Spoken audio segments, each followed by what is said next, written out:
Assalamualaikum warahmatullahi wabarakatuh. Salam dan bahagia guru-guru hebat.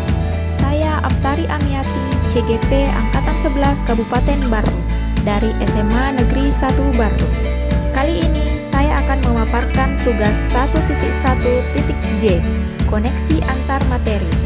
Kesimpulan dan refleksi modul 1.1 tentang pemikiran Ki Hajar Dewantara.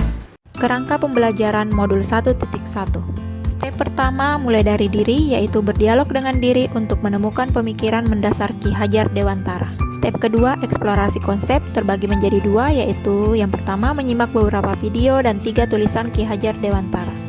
Yang kedua, melalui forum diskusi secara virtual bersama fasilitator dan teman CGP lainnya membahas tentang konsep-konsep pemikiran Ki Hajar Dewantara. Step ketiga yaitu ruang kolaborasi bersama fasilitator dan teman CGP mengeksplorasi nilai-nilai luhur sosial budaya di daerah masing-masing.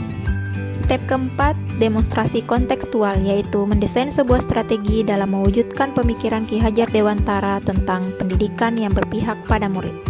Step kelima yaitu elaborasi pemahaman. Melalui forum diskusi virtual bersama instruktur melakukan penguatan pemahaman konsep pemikiran Ki Hajar Dewantara dan penerapannya pada konteks sosial budaya. Step keenam adalah koneksi antar materi dengan membuat kesimpulan dan refleksi pengetahuan dan pengalaman baru terkait pemikiran Ki Hajar Dewantara. Dasar pendidikan Ki Hajar Dewantara. Pertama, sistem AMO dengan konsep menuntun. Pendidikan bertujuan untuk menuntun segala kodrat yang ada pada anak agar mereka mencapai keselamatan dan kebahagiaan yang setinggi-tingginya dan dilakukan dengan sistem AMONG. Kodrat alam dan kodrat saman. Kodrat alam berkaitan dengan sifat dan bentuk lingkungan di mana anak berada, sedangkan kodrat saman berkaitan dengan isi dan irama atau perubahan saman. Ketiga, berpihak pada murid, yaitu menyesuaikan proses pembelajaran dengan kekhasan murid sehingga menghasilkan pengalaman belajar yang berkualitas dan menyenangkan.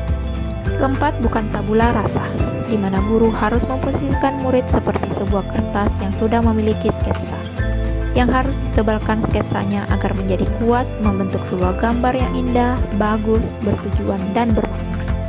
Kelima, pendidikan ibarat petani. Ibarat petani yang menyebarkan benih padi, tidak bisa memaksakan tanaman padi menjadi tanaman lainnya. Hal tersebut dimaksudkan agar anak-anak yang sudah mempunyai minat dan bakatnya tidak bisa dipaksa untuk menjadi apa yang diinginkan. Budi pekerti. Budi pekerti atau watak atau karakter merupakan perpaduan antara gerak pikiran, perasaan, dan kehendak atau kemauan, sehingga menimbulkan tenaga. Konsep ini berkaitan dengan aktivitas belajar di sekolah.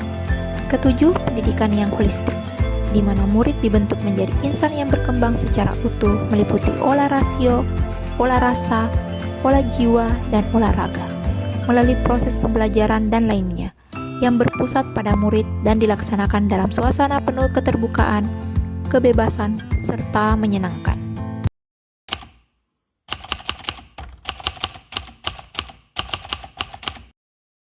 Pertama, pembelajaran yang dominan dilakukan oleh guru atau teacher center. Kedua, menganggap kemampuan murid dalam menerima pelajaran sama. Ketiga, ketuntasan belajar murid dilihat dari ketercapaian KKM dan aspek kognitif saja. Keempat, menuntut murid agar menjadi apa yang diinginkan oleh guru pada proses pembelajaran. Kelima, menganggap murid yang kurang memahami materi adalah murid yang tidak mampu didik. Keenam, memberikan hukuman berupa penambahan tugas adalah cara mendidik yang benar.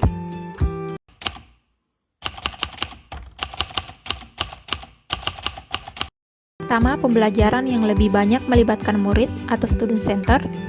Kedua, murid memiliki kodratnya masing-masing, sehingga diperlakukan sesuai dengan kodrat atau karakteristiknya masing-masing.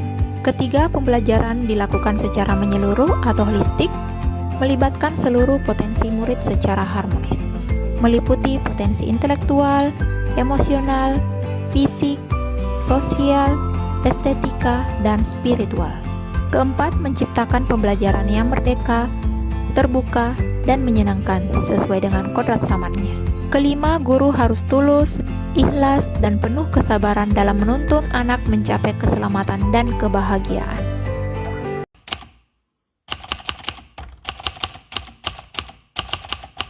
Pertama, merancang dan menerapkan pembelajaran yang berpihak pada murid atau student center sesuai dengan kodrat alam dan zamannya agar mereka dapat mengoptimalkan bakat dan kemampuannya masing-masing. Kedua, menciptakan pembelajaran yang interaktif, kolaboratif, mandiri, dan menyenangkan melalui pemilihan model, metode, dan media pembelajaran yang bervariasi serta selalu menanamkan budi pekerti pada setiap kegiatan pembelajaran. Sehingga nantinya mereka tidak hanya cakap secara intelektual tetapi juga cakap secara sosial dan emosional. Ketiga, berusaha menjadi guru yang lebih sabar dan ikhlas dalam menuntun murid bukan menuntut murid, serta berupaya mengamongi murid agar menumbuhkan rasa nyaman dalam belajar bukan rasa takut. Terima kasih atas perhatiannya. Salam guru penggerak, tergerak, bergerak, menggerakkan. Assalamualaikum warahmatullahi wabarakatuh.